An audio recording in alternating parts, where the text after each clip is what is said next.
大家好，我是 Anthony， 欢迎来到我的频道。今天我想和大家聊聊当下的一个热门国家——伊朗。那之所以想聊这个话题，也是因为我自己很不巧地和它产生了某种微小的联系。2月28日，伊朗战争爆发的时候，我正打算去阿联酋，但因为随后伊朗向其他海湾国家发射导弹，导致我不得不修改行程。说到这个国家，我相信许多观众朋友的第一感觉是太抽象了。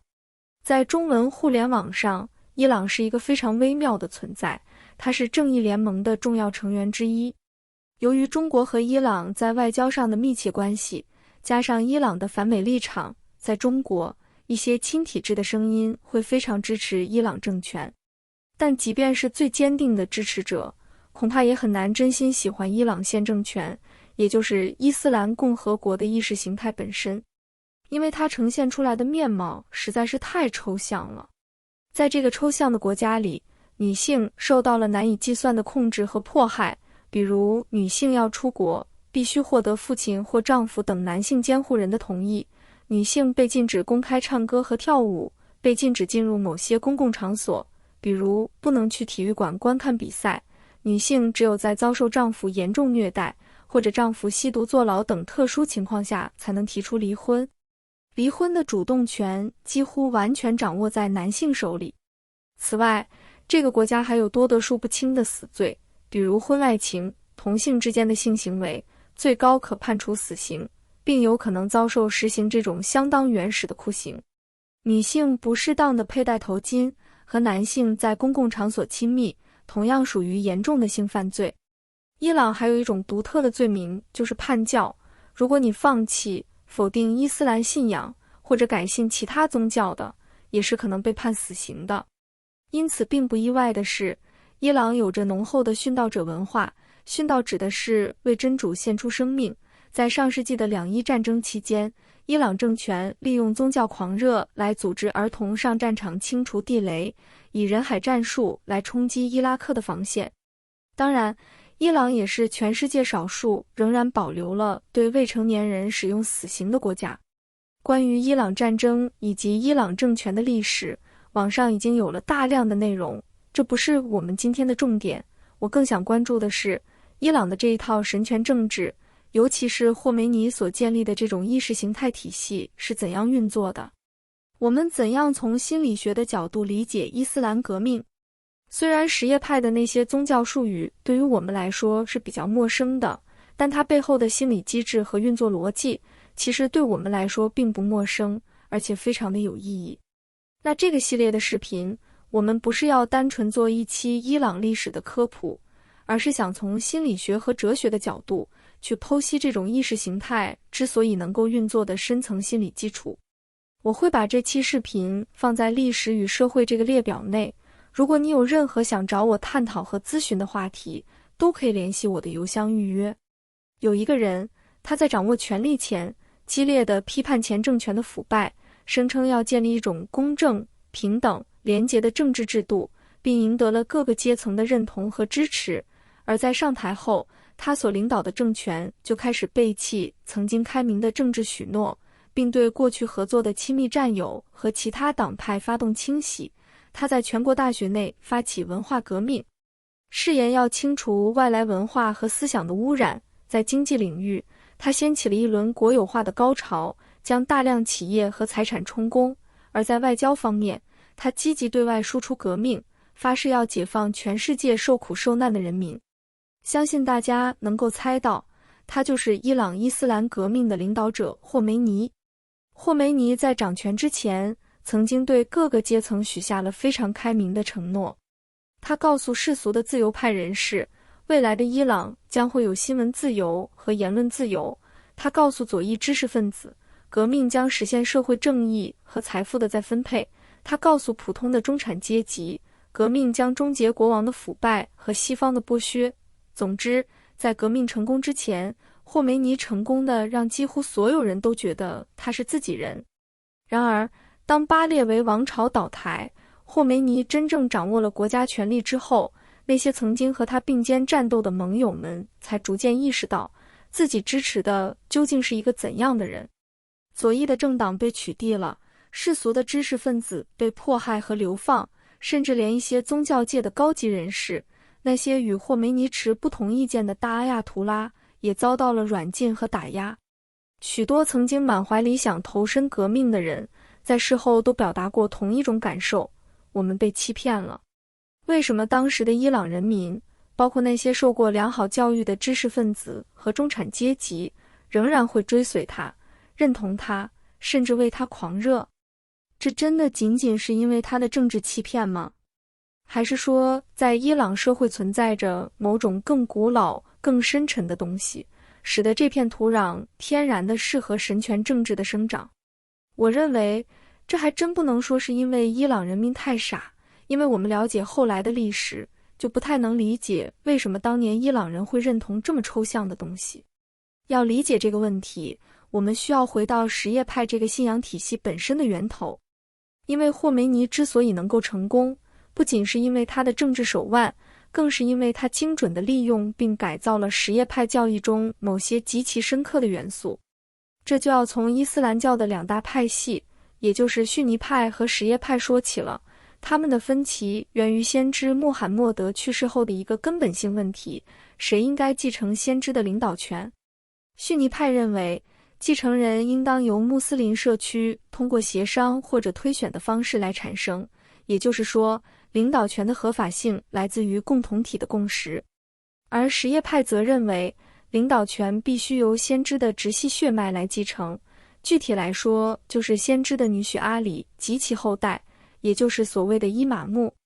在什叶派看来，只有伊玛目才拥有解释教义的神圣权威，这种权威是血统赋予的，不是选举产生的。而什叶派内部的12伊玛目宗认为，从阿里开始，总共只有12位伊玛目，其中第12位，也就是最后一个伊玛目，据说在公元941年已经隐遁起来。在今天的伊斯兰世界里，逊尼派占据了绝大多数，包括沙特、埃及、土耳其等等，而什叶派的核心阵地基本上就是伊朗。可以说，在很大程度上，什叶派与伊朗的国家认同是深度绑定的。那说到这里，我想问大家一个问题，就是你觉得逊尼派和什叶派哪一个更接近现代价值观？所谓现代价值观，简单来说就是理性、平等、自由和人权。当然，这两派都与现代价值观有着遥远的距离，因为他们都是基于义务本位而非权利本位的。也就是说，他们要求信徒首先思考我对真主所应负的义务是什么，而不是我作为个人享有什么权利。在这个意义上，他们都不具备现代意义上的平等理念，而且他们都与真正的批判性思维和理性精神有着很大的差距。但如果非要在这两者之间做一个比较呢？我猜许多朋友可能会觉得逊尼派更现代一些，因为表面上看，逊尼派主张宗教领袖由穆斯林共同体推选，这好像有点协商和民主共和的意思，而什叶派则坚持血统继承，听起来像是一种更原始、落后的政治理念。我在网上看到很多博主也是这么解读的，但如果我们深入去看，会发现情况是更加复杂的。比如在什叶派的传统中，由于什叶派的第12位伊玛目早在1000年前就进入了所谓的隐遁状态，也就是什叶派相信第12位伊玛目并没有死，而是隐藏起来了，会在末日审判前在世界上重现。那在伊玛目隐遁起来的漫长岁月里，什叶派宗教权威被排他性地赋予了精通教法的宗教学者，而世俗君主则仅仅掌握行政和军事权力。这实际上形成了一种事实上的政教分离，虽然和现代意义上的政教分离有区别，但宗教权威和政治权威是对抗关系。宗教学者不依附于国家权力，他们有独立的经济来源，有独立的教育体系，因此他们也就拥有了批评甚至反抗世俗君主的资本。正因为他们不掌握世俗权力，所以他们可以站在道德高地上批判国家机器的暴政。因此什叶派有着强烈的受害者情节，他为信徒塑造这样一种永恒的叙事模型：我们是正义但受到世俗权力的压迫的，而敌人虽然强大，但却是不正义的。正因为什叶派在历史上长期不依附权力，且受到国家权力的打压，所以他们看起来更容易获得底层民众同情和认同。说到这里，我们也可以稍微对比一下中国历史。如果我们拿这种政教分离的标准去衡量中国古代，就会发现什叶派的政教分离程度还是远远高于古代中国儒家士人和皇权之间的关系的。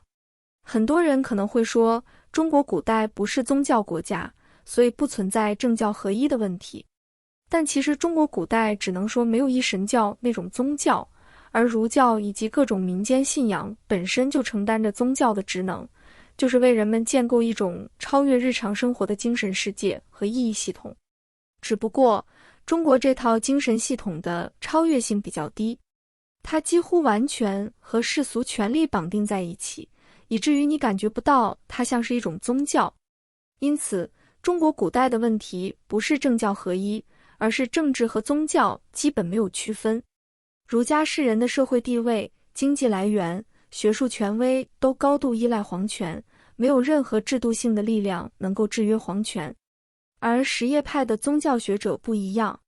他们有自己独立的资金来源，有自己的神学院，有自己的信众网络，他们的权威来自于对教法的精通，而不是来自于国家的任命。在这一点上，逊尼派的情况与什叶派恰恰相反。逊尼派的哈里发往往同时兼具政治领袖和宗教信仰捍卫者的双重身份，宗教阶层更多地依附于国家机器，宗教给政权提供合法性，政权为宗教提供保护，两者形成了一种紧密的共生关系。在这种结构下，宗教学者很难发展出独立于国家权力的批判立场。这就很有意思了。逊尼派的合法性建立在现实层面的协商共识，就是说，领袖不一定非得是某个拥有神圣血统的人，只要穆斯林共同体认可，就能享有权威。但在实际操作中，由于信息和资源掌握在统治者手中，结果这反而方便了王权去操纵宗教，使宗教变成了权力的附庸。而什叶派强调神圣血统的继承，只有特定的人，也就是先知的那些后代才有资格代表宗教。当第12位伊玛目隐遁后，就没有人能完全代表神圣权威了，而这反而为他们批判现实中的统治者提供了理论依据。再说理性精神，什叶派在历史上经历了一场可以说是内部的理性革命。大约在14世纪初，什叶派内部确立了一个非常重要的原则，叫做创制。简单来说，就是允许宗教学者运用理性来推演和解释新的法律规范，而不是仅仅照搬先知和伊玛目留下的字面文本。这个原则的确立是什叶派内部理性派战胜了传统派的结果。传统派被称为阿赫巴里派，他们主张一切都要严格依照传述和经典的字面意思。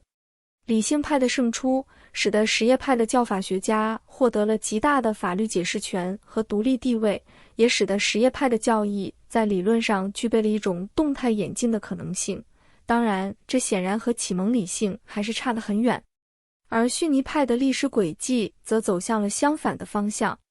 正如巴基斯坦哲学家穆罕默德·伊克巴尔所认为，逊尼派在历史上很早就宣告了创制之门已经关闭。我们知道，历史上伊斯兰文明在相当长的一段时间内是领先世界的。阿巴斯王朝时期，统治者遵循古兰经中鼓励探索知识的召唤，将各国的哲学和科学著作翻译成阿拉伯语，在各地兴建图书馆，那是伊斯兰文明的黄金时代。但在后来的逊尼派复兴运动中，出现了两个对立的阵营。一派是传统派，他们强调信徒不能用理性去质疑教义，因为每个人在知识和智力上天赋各异，所以真主才挑选了先知来建立秩序，普通人只需要服从。另一派是理性派，他们主张信徒应该基于理性来反思信仰，不能盲目迷信宗教权威，因为上帝如果真的要把真理传给人类，就不应该只选择一个代言人，而应该直接讲给所有人，以避免唯一的代言人滥用特权。在某种意义上，这有点类似于马丁·路德的宗教改革精神。然而最终的结果是传统派获胜了。正如《文明的逻辑》一书记载，塞尔柱王朝开始大量修建伊斯兰学校，这些学校以宗教研究为重心，取代了以前的那些聚焦科学研究的旧学校。建伊斯兰学校的初衷不是为了发现新知识，而是强化对古兰经的诠释，巩固统治者的权力。而这在某种程度上导致伊斯兰世界的科学水平随后发生了严重倒退。当然，这种倒退还有很多别的原因。所以，如果我们回到刚才的问题，在政教分离和理性空间这两个维度上，什叶派反而比逊尼派走得更远一些。这是一个非常反直觉的事实。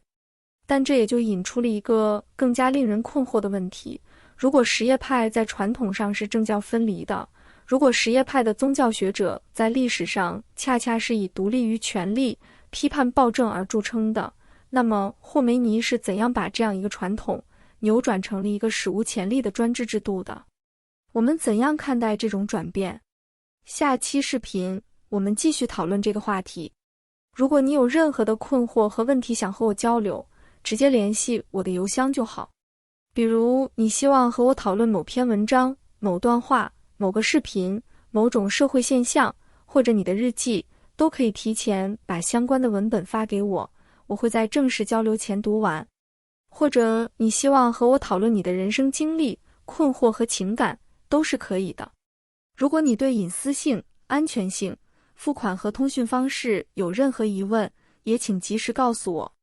如果你无法付费或无法加入会员，也请联系我，我会提供其他方式。详情请参考这张图片。我会把这期视频放在历史与社会这个列表内，同时也推荐大家去看我这个列表内的其他视频。感谢大家的收看，再见。